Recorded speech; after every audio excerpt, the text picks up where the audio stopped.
ஆண்டவராகிய இயேசு கிறிஸ்துவின் நாமத்தினாலே அன்பின் வாழ்த்துதல் அன்சேஞ்சிங் ஜீசஸ் சப்ஸ்கிரைபர்ஸ் யாவரையும் வாழ்த்தி வரவேற்கிறேன். இந்த நேரத்தில் எதற்காக ஜெபிக்க போகிறோம் அப்படின்னு பார்த்தீங்கன்னா, பிள்ளை பேரில் சகோதரிகளுக்கு கர்த்தர் இந்த ஆண்டு கர்ப்பத்தின் கண்ணியை தந்து ஆசீர்வதிக்கும்படியாகவும், கர்ப்பிணி சகோதரிகளுக்கு கர்த்தர் சுகப்பிரசவத்தை கட்டளையிடும்படியாகவும், அவர்களுக்கு எந்த ஒரு பலவீனமும் சோர்வும் ஏற்படாதபடிக்கு கர்த்தர் பாதுகாக்கும்படியாகவும் இந்த 2 விஷயத்திற்காக ஜெபிக்க போகிறோம். கண்களை மூடுவோம், ஜெபம் செய்வோம். எங்களை அளவுக்கு அதிகமாக நேசிக்காதானே எங்கள் பரலோ தகப்பனே, இந்த நாளுக்காக நன்றி செலுத்துகிறோம். அப்பா ராஜா, மலடியை பிள்ளைத்தாச்சி ஆக்குவேன் என்ற வசனத்தின் படி ராஜா, யாரெல்லாம் மலட்டு தன்மையோடு இருக்கிறார்களோ அப்பா, நீர் இந்த நாளிலே ஜெபிக்கிறதான இந்த வேலையில் அப்பா தகப்பனே ராஜா, கர்ப்பத்தின் கனியை தொட்டு அப்பா தகப்பன இந்த கர்ப்பப்பையில் என்னென்ன பிரச்சனை இருக்கிறதோ ஆண்டவரை எல்லாவற்றையும் நீக்கி அப்பா அதை புதுப்பித்து ஒரு கர்ப்பத்தின் கனியை நீர் தர வேண்டுமாய் ஜெபிக்கிறோம்.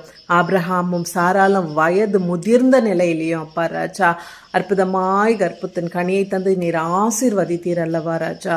அப்பா ஆண்டவரை எத்தனையோ குடும்பங்கள்ல அந்த மலட்டு தன்மையினால ராஜா அப்பா தகப்பனே ராஜா அவர்களை விட்டு ஆண்டவரே அந்த மாமியார் ஆண்டவரே ராஜா தன் மகனுக்கு மறுமணம் செய்து வைக்கிறது என் தேவனீர் அறிந்திருக்கிறீர் ராஜா. அப்பா இவை எல்லாவற்றையும் அப்பா என் தேவன் நீக்கி போட்டு இந்த ஆண்டில் ஒரு கர்ப்பத்தின் கனியை ஒவ்வொரு சகோதரிக்கும் தந்து என் தேவனீர் ஆசீர்வாதம் வேண்டுமாய் ஜெபிக்கிறோம்.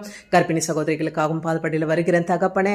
அப்பா தாயும் குழந்தையும் அப்பா ஆரோக்கியமாக இருக்கத்தக்கதாக சுகப்பிரசமாகத்தக்கதாக தேவரின் கிருபை பாராட்ட வேண்டுமாய் ஜெபிக்கிறோம். எந்த ஒரு பலவீனமும் சோறும் அவர்களுக்கு வராதபடிக்கும் ரத்த கோட்டைக்குள்ளாக மூடி மறைத்து அப்பா வேலி அடித்து பாதுகாக்க வேண்டுமாய் ஜெபிக்கிறேன் சுவாமி. என் தேவன் செய்யப்படுறதுக்காக நன்றி செலுத்துகிற ராஜா. துதிகான மகிமையாவும் ஒருவருக்கு ஏறெடுக்கிறேன். இயேசு கிறிஸ்து எழுந்த வல்லமுள்ள நாமத்தினால கெஞ்சி கேட்கிறேன். ஜெபங்களும் ஜீவனுள்ள தகப்பனே. ஆமேன் ஆமேன். God bless you all. உங்களுக்கு ஏதாவது ஜெப தேவைகள் இருந்தால் ஸ்கிரீனில் தெரிய நம்பருக்கு தொடர்பு கொள்ள உங்களுக்காக ஜெபிக்க காத்திருக்கும்.